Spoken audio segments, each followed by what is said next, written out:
দুই শালিক নিয়ে ধামাকাদার খবর। দুই শালিকে একের পর এক নতুন নতুন ট্রাক নিয়ে আসা হয়। একটি ট্রাক শেষ হওয়ার সাথে সাথেই আরেকটি নতুন ট্রাকে ঢুকে পড়ে। কয়েকদিন আগে মাত্র কয়েকটা এপিসোডেই আখি ঝিলিকের আসল পরিচয় দেখানো হয়েছিল। এরপরেই নতুন ট্রাক নিয়ে আসা হয় আখি ঝিলিকের মাঝে তৃতীয় আখির আগমন। এই ট্রাকটাও খুব সুন্দরভাবে এগিয়েছিল। সদ্য শেষ হয়ে গেল তিন শালিকের ট্রাক। এবার নিয়ে আসা হলো আরও একটি নতুন ট্রাক। ইতিমধ্যেই শুরু হয়েছে এই ট্রাকটি।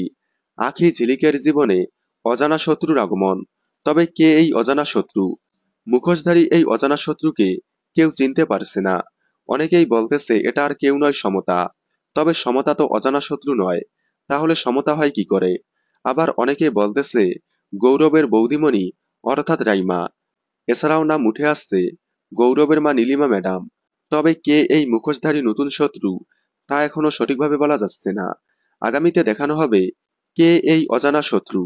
আপনাদের কি মনে হয় কে হতে পারে এই নতুন শত্রু? কমেন্টে জানাবেন।